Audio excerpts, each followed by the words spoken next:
سلام، أنا عدي. حكينا بحلقتنا هاي عن حكومة الاحتلال الجديدة بقيادة نتنياهو وشلة المتطرفين اللي جابهم معه وشو ناويين يعملوا، تصريحاتهم عن المسجد الأقصى والاقتحامات. والجماعة، وهذا بالتحديد وزير الأمن الجديد بن عفير الأكثر تطرفا، بعد ما تعرف على موظفين الوزارة وأول شيء عمله هو اقتحام باحة المسجد الأقصى. بس كالعادة لأنهم جبناء راحوا بدري الصبح عشان شبابنا هناك ما يبهدلوهم. الأردن رد باستدعاء السفير وتوجيه رسالة شديدة اللهجة للكيان بسبب هذا التصرف الأرعن. والأمم المتحدة أكدت على دور الأردن والوصاية، وأمريكا حذرت من الوساس بوضع القدس، وأوروبا كلها وحتى في أحزاب وحاخامات من دولة الاحتلال نددوا. بس القصة الأهم هي إنه سيدنا عملت معه الصحفية الأمريكية بيكي أندرسون من CNN لقاء، وكان كثير مهم ولازم نحكي ونركز على أهم النقاط اللي انحكت بهذا الخصوص، لأنه اللغة بتفرق، الكلام بفرق، فخليكم معنا. If we continue to use Jerusalem as a soapbox for politics, things can get out of control really quickly. سيدنا هون بوضوح بيقول إنه إذا ظلينا، بس هو طبعا قصده إذا ظلوا هذوك يستخدموا القدس كلعبة سياسية، الأمور رح تخرج عن السيطرة.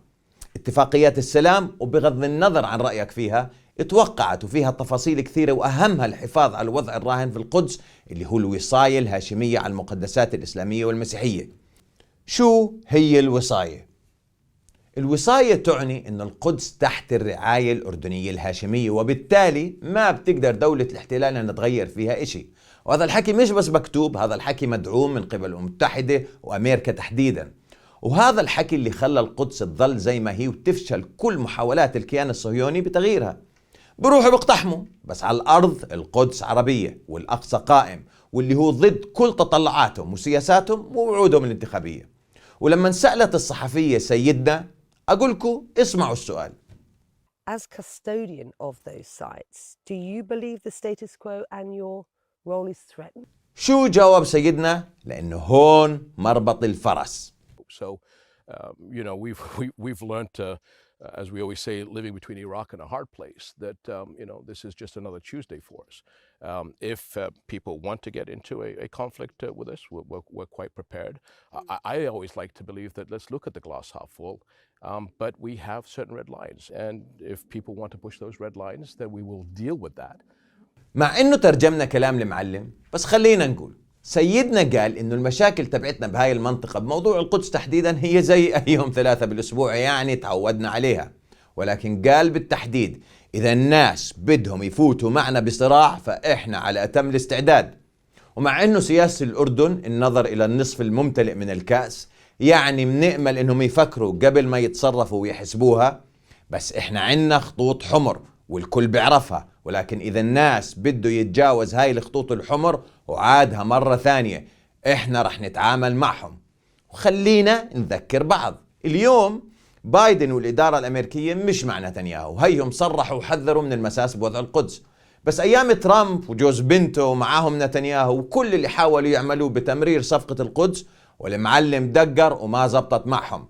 فموقف الأردن مش هين ولا يستهان فيه، والمعلم قالها إحنا جاهزين للمواجهة. الأردن واضح والموقف واضح وسيدنا أوضح. خلينا مع عيال اللايف شوي. هذا أقولكم اسمعوا تحليله أو محاولة تحليله.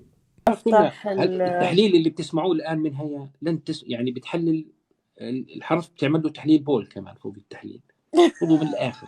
ما شاء الله على المستوى الأخلاقي والتحليل العلمي. شوي عرفت كيف؟ هلا ما جابش سيرة كلمة احتلال طول هاي الفترة، طول هذا الخطاب يعني، والتهديدات اللي حكاها انساها، حطها على جنب، لأنه إحنا لسنا قادرين. بس يعني جريء بالتهديدات، أنت لاحظت إنه في جراءة بالتهديدات شوي؟ بصراحة ذكرني بمسرحية العيال كبرت لما سعيد صالح قال بتهز دماغك ليه يا واد؟ أنا ما بعرف مين هاي اللي معه وليش أساسا بتحلل، مع إني بالعادة ما بنصح أي حدا يسمع التفاهات، بس هالمرة روح احضروه بضحك، بده يطلع لايف ويعمل حاله فهمان ومش عارف كيف. أنا بدي أقولكم شغلة، الحلقة الماضية هاي قال معارضة، قال ما ظل ذبانة إلكترونية أو من الناس اللي بتحب تسمع لها الأشكال إلا وبلشوا فيه مسبات: سحيج، كذاب، منافق، مدفوع لك، وشيبتك وقرعتك، وهذول المؤدبين. غير طبعا الناس اللي خالفتني الرأي باحترام ورديت عليهم باحترام. الشاهد إنه اللي بيعتقد إنه الأردن اليوم وموقفه ووجوده وثباته واستقراره مش مهدد، إنه ما عنا أعداء، وإنه التهديدات هاي مش حقيقية، بيكون ساذج بأبسط وصف. الكيان الصهيوني عنده مخطط، وهذول مش زينا مستعدين يستنوا سنين. احنا بدنا الأردن مزدهر ومتطور، وبدنا اياه مستقر وآمن، وبعرف انه استقرار الاقتصاد ورضا الناس وعيشتهم الكريمة جزء أساسي من المعادلة، والمعارضة الوطنية برضو جزء أساسي من المعادلة اللي بدها الأردن أحسن، لأنهم بحبوه وبخافوا عليه أولا، وثانيا مستقبلهم مستقبل أولادهم هون. لا تراهنوا على ناس عايشة برا وبتعمل مصاري على ظهوركم، واستقرار الأردن وقوته مش من أولوياتهم ولا مصلحتهم. ولا على شو اللي عاد بهم يطلعوا لايفات؟ عيال اللايف، والباقي عندكم.